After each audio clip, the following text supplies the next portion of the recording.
बंदो गुरुपद कंद कृपा सिंधु नररूप हरि महामोह तम कुंज जासु बचन रवि करनि करा। धन्य धन्य सतगुरु सुखदा महिमा कही न जाए। जो कुछ कहो तुम्हारी कृपा मोते कछु न बसा। अव्यक्त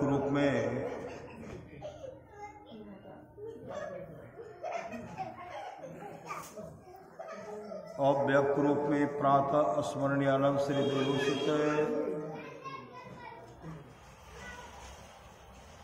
परम पूज्यपाद सद्गुरु महाराज के चरणों में कोटि कोटि नमन। विशिष्ट गुरुजन उपस्थित सत्संग प्रेमी महानुभावों, माताओं एवं बहनों, सभी के अंदर में बैठे हुए परमात्मा को कोटि कोटि नमन।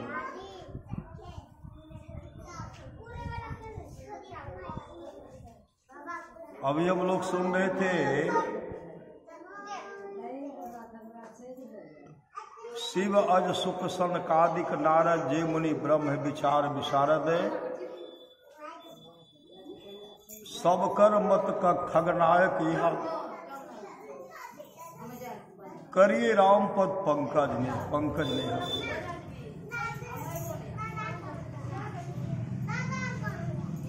यह भी सुन रहे थे श्रुति सिद्धांत की है उर्गारी।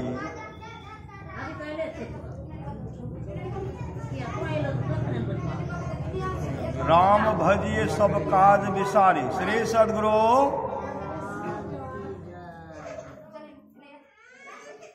राम भजिए सब काज विसारी। सत्संगति दुर्लभ संसारा निमिष दंड भरी एकों बारा। गिरिजा संत समागम समन लाभ कछुआन। बिनु हरि कृपा न होय सो गावै वेद पुराण।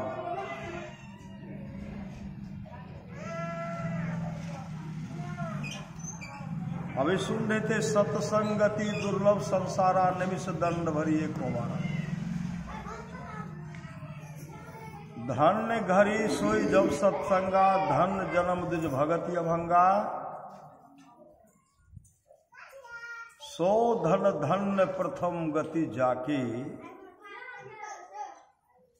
धन्य पुण्य रत मति सोई पाकी। वह धन धन्य है जिसकी प्रथम गति है, अर्थात जो दान में लगता है।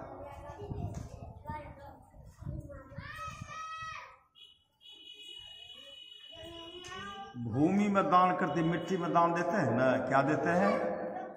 गेहूं का बीज देते हैं। क्या होता है?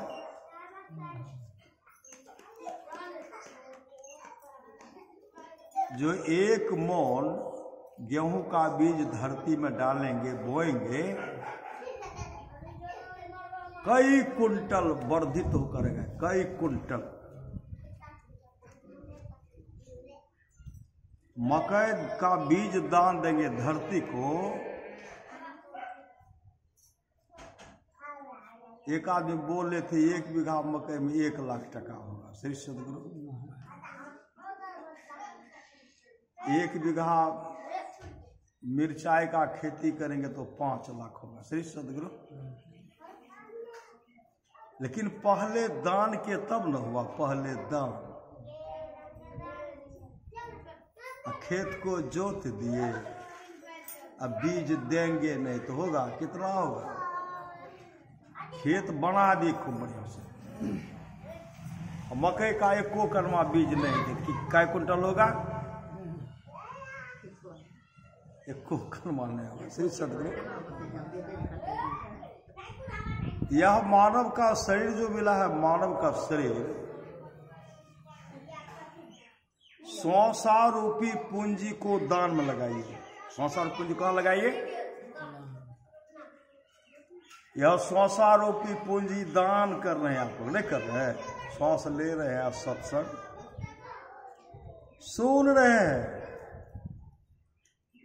और शरीर को भी दान में लगाए। 2 घड़ी तक सत्संग के 2 घड़ी दान में लगाए ना श्री सदगुरु। इस शरीर से कोई काम किए आप? नहीं किए। इस शरीर से कोई काम नहीं किए। 6 महीने में मकई का फसल उपजेगा? नहीं होगा।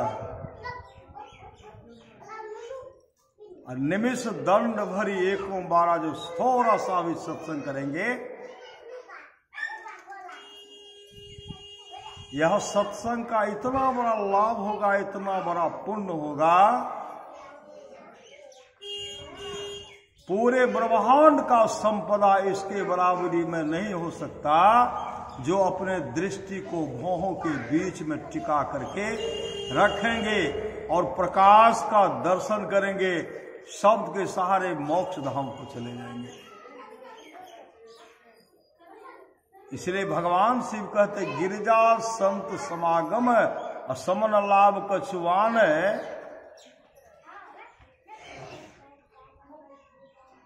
इसके बराबरी में कोई संपदा काम नहीं हो सकता। एक श्वास के लिए सिकंदर तरसते रह गए, डॉक्टर मुझे किसी तरह बचा लो, ढेर सारा धन दूंगा, सोना चांदी हीरा जवाहरात का अंबार लगा दूंगा। डॉक्टर ने कहा, हे विजेता, आप दुनिया की तमाम दौलत मेरे हवाले कर दीजिए, लेकिन आपके श्वास में एक भी श्वास जोड़ने को किसी को ताकत नहीं। करेंगे तब नहीं। हमें सत्संग आरंभ छोड़ दिलो, नहीं करे हमरा धारते नहीं छे, हमरा धारे नहीं। श्री सदगुरु, अरे यहाँ नहीं कहते दूसरी जगह कहते, यहाँ हम काहे कहेंगे? श्री सदगुरु, हम अब छोड़ लो, एते के लोग की पहलो, आप करो तक की पहलो। अरे कम खुराकी के साथ में एक सेठ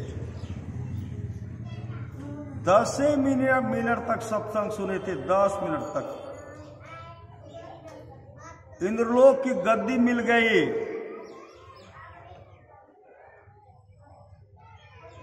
वहां का पुण्य समाप्त होने के बाद उनको नरक में आना था। कम खुराकी का सत्संग स्वर्गलोक में भी हो रहा था। वहां 24 घंटे तक सत्संग के ऐसा सुख मिला, ऐसा सुख। भगति सुतंत्र सकल सुख खाने, अब बिनु सत्संग न पावे प्राणी। उनको लाभ मिला, वो कहेंगे कि कितना बड़ा लाभ हुआ। राजा अजगर के शरीर में चले गए थे। जब राजा जनक सत्संग करवाए, अजगर का शरीर छूट गया और अच्छे लोगों की प्राप्ति हुई। ये सत्संग का फल है। करेंगे तब ना। जिसको जीवन में मिला सत्संग है, उसको हर घड़ी आनंद ही आनंद। सेठ अनाथ पिंडक के पुत्र गए थे सत्संग में। जब सत्संग सुनते सुनते समाधि लग गए। समाधि, सत्संग पंडाल खाली हो गया। भगवान बुद्ध अपने निवास में चले गए। सेठ अनाथ पिंडक अपने घर पर विचार करते कि अभी तक मेरा पुत्र काल सत्संग से नहीं आया, मेरे पुत्र काल को क्या हो गया जो अभी तक नहीं आया है। उनके मन के बात को भगवान बुद्ध जान गए। सत्संग पंडाल में जब गए, काल तो समाधि में बैठे हुए, काल की दृष्टि खुल गए थे। भगवान बुद्ध उनके पेट को थपथपाते हुए कहते, पुत्र काल उठो, तुम्हारा पिताजी तुम्हारा इंतजार कर रहे हैं। और वो उठे, आंख खोलते हैं, सामने भगवान बुद्ध है, उनके चरण लिपट गए।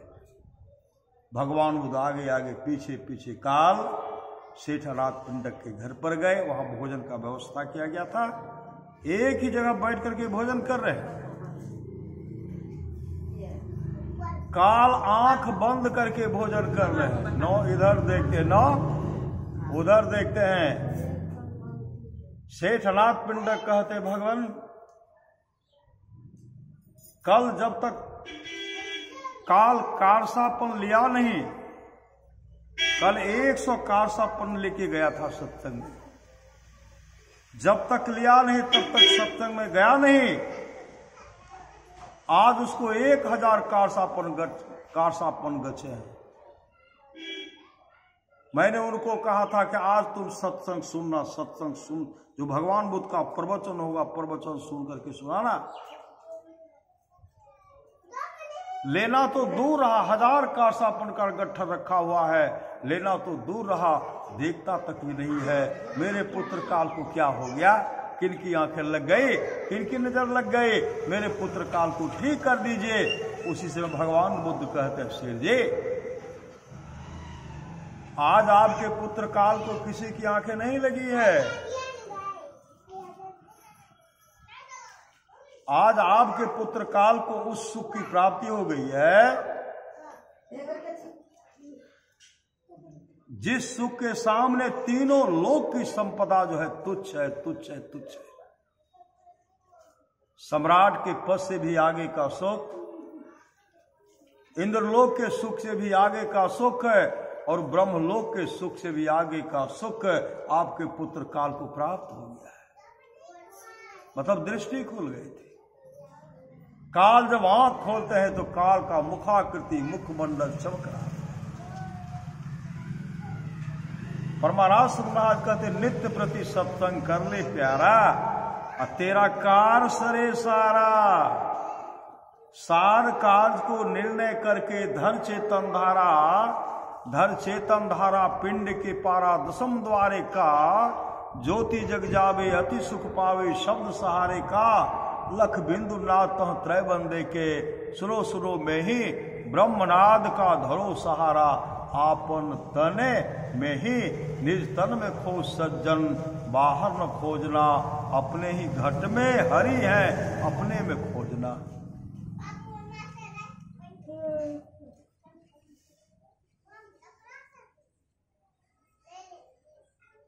एक बहुत कंजूस आदमी था, बहुत कंजूस, वो दान पुण्य नहीं करता, दान करता ही नहीं था, और दूध बेचने का काम करता था। कब हो कि दीन दयाल की भनक पड़ेगी कान,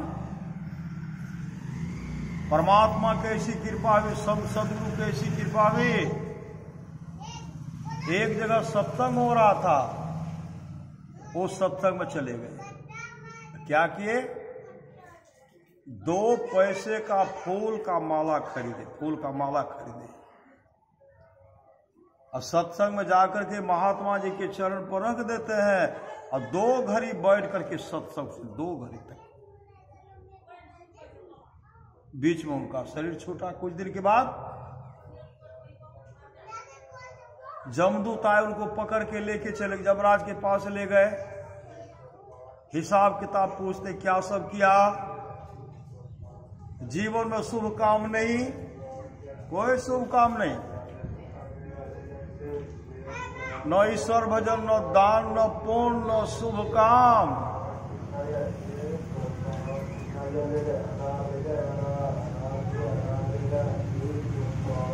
रे सदगुरु, न दान न पुण्य कोई शुभ काम नहीं। चित्रगुप्त डायरी उलटते हैं तो कहीं सल कहीं है ये नहीं। एक किनारे में लिखा हुआ था, किनारे में 2 पैसे का फूल का माला संत सदगुरु के चरण में दान, लेकिन 2 घड़ी सत्संग सुने, 2 घड़ी का इसके जीवन में 2 घड़ी सत्संग है, लेकिन 2 पैसे का फूल का माला और तो कुछ नहीं है। जिनके लिए बारे में कुछ कहा जाए, कहते एक काम कीजिए, इनको जो है ना 1 महीने के लिए इंद्रलोक की गद्दी दे दीजिए, इंद्रलोक की गद्दी दे दीजिए, मतलब इनको राजा बना दीजिए। इंद्रलोक का गद्दी उनको मिला। वो विचार करने लगे, हम जीवन में कभी शुभ काम नहीं, कोई दान पुण्य नहीं, नो अन्नदान किए, नो द्रव्य दान किए, नो वस्त्र दान किए, कोई दान नहीं किए, लेकिन 2 घड़ी जो सत्संग सुने और 2 पैसे का फूल का महात्मा को जो दान दिए, 1 महीने तक के लिए हमको इंद्रलोक का राजा बनाया गया, हम राजा बन गए। एकाएक उनके मन में हुआ, श्री सदगुरु, एकाएक उनके मन में हुआ, वरुण देवता को आवाहन करते हैं। वरुण देवता प्रकट हो गए। महाराज का क्या आदेश है? कहा देखिए मेरा आदेश है, जहां मृत्यु लोक में, जहां अभी सत्संग हो रहा हो, सत्संग, ऋषि महात्मा का आश्रम हो, गंगा का किनारा हो, जमुना का किनारा हो, ऋषि मुनि का आश्रम है, मेरा आदेश है वहां सोना की वर्षा करो, 2 घड़ी तक सोने की वर्षा करो। ऐसे जगह नहीं करना जहां के लोग जुआ खेलता हो, शराब पीता हो, ताश खेलता हो, ऐसे जगह पर नहीं। ऐसे जगह पर करना जहां सत्संग हो रहा है, संत महात्मा का आश्रम। 1 बूंद भी वर्षा पानी नहीं हो, ला सोना की वर्षा करो। आदेश हो गया। 2 घड़ी तक सोने का वर्षा, बड़ा बड़ा चट्टान गिरता था, पहाड़ की जैसा ढेर हो गया। जहां संत महात्मा का आश्रम था ना, सत्संग पहाड़ की जैसा ढेर हो गया। उसके बाद धीरे धीरे उनका समय हो गया, वो सिंहासन पर से उतर गए। तो उनको पूछते हैं, वहां से चलने लगे। तमाम देवी देवता कहते आप कहां जा रहे हैं? कहा हमको तो इसके बाद नरके में न जाना है, जीवन में शुभ काम तो किए नहीं, अब हम नरक में जाएंगे। तमाम देवी देवता कहते हैं, धर्मराज आकर के कहते हैं अब आपको कहीं जाना नहीं है। अब 1 महीने क्या, 100 वर्षों तक इंद्रलोक की गद्दी पर आप राजा बनकर सुशोभित रहिए। 100 वर्षों तक। ये हम लोगों का 100 वर्ष नहीं, देवता का 100 वर्ष बहुत बड़ा होता है। ये सत्संग का फल करेंगे तब ना। अभी तो पता नहीं चलेगा कि हम लोग कुछ कर रहे हैं, मिलता कि नहीं मिलता, माएगे माए कहते काम लोग कुछ नहीं मिला ले। अरे इतना बड़ा लाभ होगा ना उस समय जब भोगे, सुख को भोगेंगे ना, उस समय लाभ होगा। इसलिए गिरजा संत समागम समन लाभ कछुआन, बिनु हरि कृपा न हो सो गावे वेद पर नहीं। गिरजा संतों की संगति के समान दूसरा लाभ नहीं है। बिनु हरि कृपा न हो सो, जब तक हरि की कृपा नहीं होगी, परमात्मा की कृपा नहीं होगी, तब तक कोई सत्संग में आ ही नहीं सकते हैं। जो आए हैं ना, समझिए उन पर हरि की, परमात्मा की, गुरु की बहुत बड़ी कृपा है। ये तो कलयुग सत्संग करने के लिए देगा। ऐसा ऐसा चाल चलेंगे कि आपको सत्संग करने के लिए देंगे ही नहीं, सत्संग सुनने के लिए देंगे ही नहीं। तो हम लोग तो टेक के साथ पकड़े हुए हैं, छूट जाए सब कुछ छूट जाए, लेकिन सत्संग नहीं छोड़े तो सत्संग मिलता है। श्री सद्गुरु जिसको जीवन मिला सत्संग है, उसको हर घड़ी आनंद ही आनंद है, आनंद। आप लोग जानते कि सच्ची घटना है।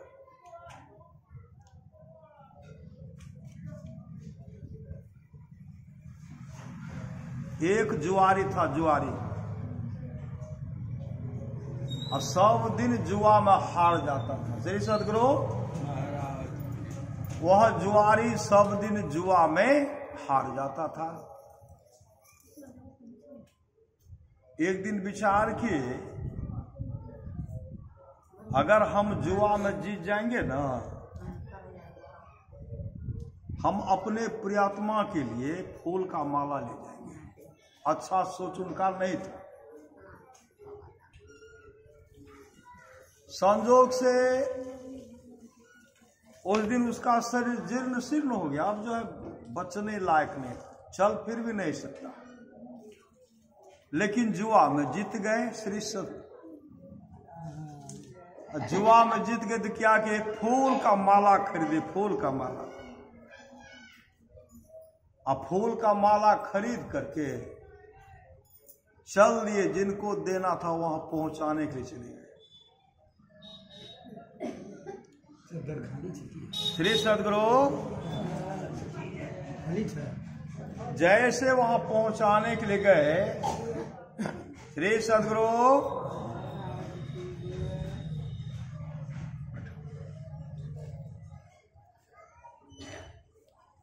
जैसे पहुंचाने के लिए गए ना, जिनको फूल का माला देना था वो वहां पर थे ही नहीं।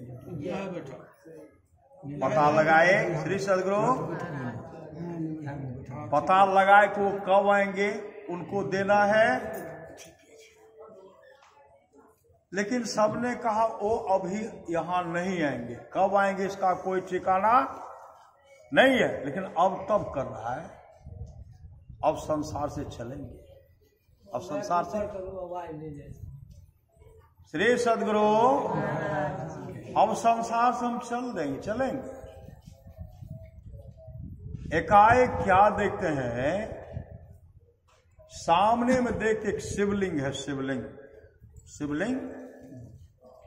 कहीं शिवलिंग को देखिएगा ना, इतना गंगा जल चढ़ाते हैं, इतना जल चढ़ाते हैं, इतना फूल चढ़ाते हैं, कहीं कहीं इतना दूध चढ़ाते हैं ना। सबका अपना अपना भाग है। श्री सद्गुरु कहीं जंगल झाड़ में तो पानी का भी नसीब नहीं होता। तो क्या कि उनके मन में हुआ, अब ये माला करूं तो क्या करूं, जिनको देना था वो तो है नहीं। एकाएक वो अपने सामने में देखते शिवलिंग है, शिवलिंग। वह तो शिवलिंग पर चढ़ा देते हो, अनिच्छा से, इच्छा नहीं है देने का, लेकिन दो तो किनको दो, वैसे फेंका जाएगा। एकाएक गिरते हैं, गिरे गिरे तो उनका हाथ जो है जैसे गिरता है, हाथ आगे बढ़ता है, फूल का माला जो था शिवलिंग पर चला गया। अंतमति सो गति। अब उसका शरीर गया छूट। शरीर छूट गया तो जीवन भर जुआ खेले थे ना। चित्रगुप्त के डायरी में क्या होगा, सत्संग देखते हैं, जुआ ही जुआ, और कहीं शुभ काम नहीं। का एक काम कीजिए, इसको नरक में डालिए, इसके जीवन में कोई शुभ। होते होते किनारे में देखते हैं, अनिच्छा से एक फूल का माला शिवलिंग पर जो रखा हुआ है, का इच्छा नहीं था लेकिन चला तो गया। तो क्या कि देखिए, इनको जो है ना इंद्रलोक की गद्दी दे दीजिए, इंद्रलोक की गद्दी, इंद्रलोक का राजा बना दीजिए। इंद्रलोक की गद्दी उनको मिल गई। श्री सद्गुरु इंद्रलोक का राजा बनाया गया उनको। तब वो क्या करते हैं, श्री सदगुरु अब जो उनको इंद्रलोक की गद्दी मिल गई न, एकाएक उनके मन में हुआ हम कभी दान नहीं किए, अनिच्छा से फूल का माला शिवलिंग पर चढ़ाए तो यहां से यहां चले आए। एकाएक उनके मन में हुआ कि इंद्रलोक की गद्दी तो सब दिन के लिए नहीं है ना। एकाएक क्या किए,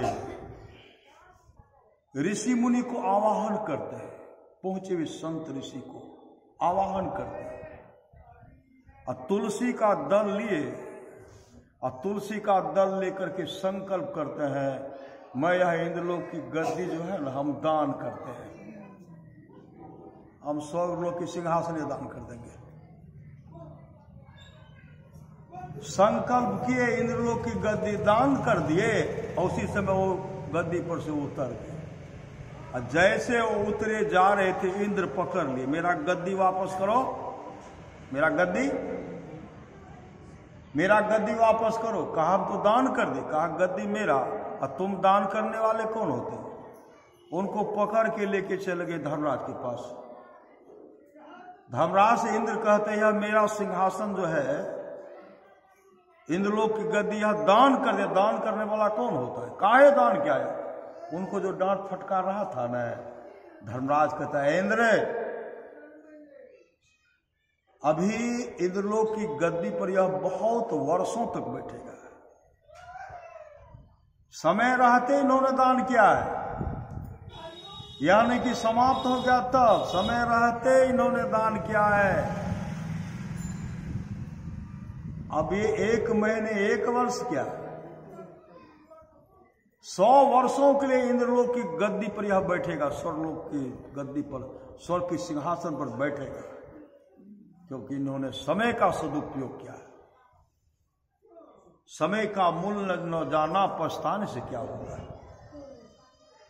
उसी समय अब उनके जीवन में इतना शुभ काम हो गया, अब वहां का राजा है, दान कर रहे हैं, दान करो, कभी गद्दी पर से उतरेगा, कभी गद्दी पर से उतरने वाला नहीं। इतने जीवन में वह शुभ काम कर लिए ना, वहां के सुख भोगने के बाद पुनः कहते भक्ति बीज बिन से नहीं, जो जुग जाए अनंत, ऊंच नीच घर जन्म ले तो संत को संत। वहां के सुख भोगने के बाद फिर वो भक्त प्रहलाद के कुल में जन्म लिए, उनका नाम रखा गया राजा बलि। दान बलि, दान दाता, दान करने वाला, उनका राजा बलि नाम रखा गया। यहां भी प्रत्येक दिन दान करते थे, प्रत्येक दिन आप लोग जानते होंगे दान करते थे। यहां परीक्षा लेने के लिए साक्षात भगवान विष्णु बावन के रूप में आए, बावन भगवान बनकर के आए। भिक्षाम देहि, श्री सदगुरु भिक्षाम देहि, अब बौना के रूप में है, छाता हाथ भिक्षाम देहि। और उनका बलि का हवन यज्ञ हो रहा था, बलि यज्ञ करवा रहे थे। जैसे कहते भिक्षाम देहि, राजा बलि कहते महाराज आपको क्या चाहिए? उसी समय शुक्राचार्य यहां खोलते हैं, कहते धोखा है, मतदान करो, अभी तुम्हारे लिए अच्छा मुहूर्त नहीं चल रहा है। उसी समय राजा बलि कहते गुरुदेव मेरा प्रण है, प्रण, हम प्रत्येक दिन दान करेंगे। कहा तेरा सब कुछ नाश होगा, लेकिन दान करूंगा। मेरे यहां से राज दरबार से कोई वापस नहीं है। मांगिए महाराज मांगिए। कहा मुझे 3 पग भूमि चाहे, 3 पग। अब बामन तो था ही, 3 पग। राजा बलि ठठा करके हंसने लगे। समुद्र के पास आए हैं एक कलछुल जल मांग रहे हैं, समुद्र से एक कलछुल जल मांग रहे हैं। क्या रे सदगुरु, मन नहीं पकड़ा जाए बहादुर जवान है, करत रहे खुरखुंद बड़ा शैतान है। मन का कहा न मानिए, मन है पक्का चोर, अब बीच नदी में ले जा करके देगा आपको छोड़। इधर ध्यान उधर नहीं रहना चाहिए। श्री सदगुरु छे ठा ध्यान से उन्हें। अब बच्चों रहते सुनते तो करो ना जीवन बनता है। कल जो तो, अरे सुने जो तब सब वो करो तो। श्री सदगुरु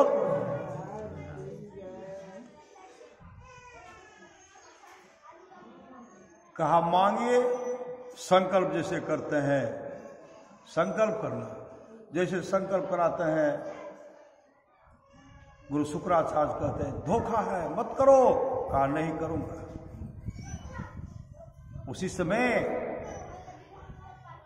संकल्प जो करवा रहे थे जल, उसमें घुस गए तो पानी निकल ही नहीं रहा, जल नहीं निकल रहा है। कहा थोड़ा इसको साफ कर दीजिए। सीख से सांप के गुरु तो मक्खी के रूप में उसमें प्रवेश कर गए थे, आंखें फुट गया। श्री सदगुरु खून की धारा बहने लगी, क्या हो गया? गुरु शुक्राचार्य जी प्रकट हो गए। कहा बोले अब तेरा सब कुछ नाश होगा। महापुरुष की वाणी है, गुरु बन जा शिष्य ना क्या, कैसे बाचे काल। शुक्र कहा बलि ना कियो, बांधे गयो पताल। उसी समय कहते हमको 3 पग दीजिए। संकल्प तो करवा लिए थे, कहा ले लीजिए। इतना विशाल रूप धारण, एक पग में तो आकाश पताल को नापने, यहां से आकाश तक नापने, और दूसरा में सारा भूमंडल को नाप लिए। श्री सदगुरु कहते तीसरा पग कहां रखो?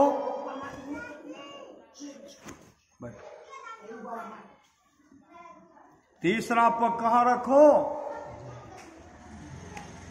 कहा देखिए मेरे राजपाट को नाप लिए हैं,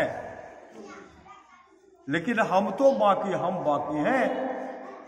मेरा शरीर तो बाकी है, मेरे शरीर को आप नाप लीजिए, लेकिन हाँ इतना बड़ा विशाल रूप नहीं बना करके, जो पहले छोटा बामन रूप था उसी रूप में आइए। तीसरा पग उनके सिर पर रखते हैं, गड़गड़ाते हुए चले गए पताल लोक। दान लिए भगवान ने उनको क्या दिए? भगवान उनको पताल लोक का राजा बनाए। कहा अब यहां का राज तुम करो। वहां का राजा उनको बनाए। कहा अब कुछ आप मांगो, अब आप कुछ मांगो। बलि कहते आज तक तो हम कुछ मांगे नहीं है। कहा नहीं मांगना तो पड़ेगा, मांगिए कुछ। बलि कहते हैं भगवान आप कहते मांगने की, तो हम तो यही नहीं कहेंगे। इतना बड़ा जो विशाल आपने साम्राज्य दिया है, पताल लोक का राजा बनाया है, उसका देख रेख करने वाला होना चाहिए कि नहीं? इस राज दरबार का देख रेख कौन करेगा? आप द्वारपाल बन करके यहीं खड़े रहिए। भगवान कहते मस्त मैं यही रहूंगा। श्री सदगुरु आज भगवान राजा बलि सिंहासन पर बैठे हुए हैं, अब भगवान द्वारपाल के रूप में पहरेदार करें। मतलब इसलिए यहां रहेगा तब ना मैं आपको बराबर देखूंगा, बराबर मैं आपका दर्शन करूंगा, और द्वारपाल बन करके रहे। ये दान का फल। अब जो है विष्णुलोक की गद्दी सिंहासन खाली है, मां लक्ष्मी छटपटा रही है। उसी समय देवर्षि नारद कहते हैं नारायण। नारायण करते हुए वहां प्रकट हो गए। मां लक्ष्मी कहने लगी, देवर्षि प्रभु कहाँ है, प्रभु कहाँ चले गए हैं? कहा प्रभु कहाँ जाएंगे? प्रभु पाताल लोक में राजा बलि के यहाँ द्वारपाल का काम करते हैं, पहरा कर रहे रे सदगुरु। तो कब आएंगे? कब वो आने वाले नहीं है। द्वारपाल को कभी छुट्टी नहीं होती। मां लक्ष्मी तो आंसू बहाने लगी। उसी समय देवर्षि नारद कहते हैं, एक काम कीजिए, कल है रक्षाबंधन, आप जाइए, अब बलि को भाई बना करके आप राखी बांधिए, वो आपको मांगने कुछ दे तो आप लीजिएगा नहीं, आपको कुछ दे, कुछ नहीं लेना है। जब नहीं लीजिएगा तो कहेंगे कि आप मांगो बहन, मांगो, भाई बहन का रिश्ता संबंध हो जाए, वो कहेंगे मांगो बहन। उसी समय आप कहिएगा आपका जो द्वारपाल है ना उसको मुक्त कर दीजिए। श्री सदगुरु पढ़ा दिए थे, थाल को सजा के ले गए, राखी है, मरमिष्ठान है। जैसे राजा बलि के पास पहुंचे तो कौन? कहा राखी है, किसको बांधे? कहा आपको मैं बांधूंगा। कहा वो तो बहन अपने भाई को बांधते हैं। तो कहा मुझे बहन ही समझिए। बंधवाए, मिठाई खिलाए, ढेर सारा बहुत कुछ दान के रूप में दे रहे थे। कहा हमको यह कुछ, इस चीज की हमको यह कुछ नहीं चाहिए, हमको कुछ चाहिए नहीं। उसी समय राजा बलि कहते हैं, एक बहन अपने भाई के राज दरबार से वापस चला जा, कुछ नहीं मांगे, तो बलि के लिए तो तोहनी है न है, आप जो मांगे हम वही आपको दे देंगे। मां लक्ष्मी कहने लगी, मां लक्ष्मी दूसरे रूप में थे, मां लक्ष्मी कहने लगी अगर आप प्रसन्न हैं तो आपका द्वारपाल जो उसको मुक्त कर दीजिए। कहा जाओ बहन मैंने मुक्त कर दिया। तो भगवान विष्णु अपने रूप आए, मां लक्ष्मी अपने रूप। उसी समय भाई बहन खाए बलि से, ये दान का फल है। धन की तीन गति है, पहला है दान, उसके बाद खाइए भी, कंजूस मत बनिए। सही सदगुरु, नहीं तो नाश तो होगा। तो समय लगा रहे हैं, समय आप लोग इसी तरह समय को दान में लगाइए। समय में दान जो लगाए, सत्संग में जो बैठ करके एक दो घड़ी जो सत्संग में बैठे हैं और 100 रूपी पूंजी से जो हम नाम का सुमरण कर रहे हैं, बहुत बड़ा लाभ सदगुरु महाराज की वाणी है। थोड़ा सा भी सत्संग करो, बड़ा लाभ होता है। जितना लाभ के बहुत धन के मिलने, बहुत विद्या के पढ़ने से होता, उतना लाभ सत्संग से होता है। नित्य नियमित ढंग से सत्संग करो, सत्संग से खाली कोई मत रहो। अभी अमृत की वर्षा हुई, अध्यात्म ग्रंथ का सार ज्ञान कह दिया। जिसको याद रहा उसको अमृत मिला, जिसको याद नहीं रहा उसने अमृत को खो दिया। पूरा भगवान परमाराश्र महाराज कहते, जो लोग बहुत दिनों से सत्संग करते आ रहे हैं, अभी कर रहे हैं, आगे भी करेंगे, वे सभी महासुख के भागी होंगे। बोलिए प्रेम से श्री सद्गुरु महाराज की जय।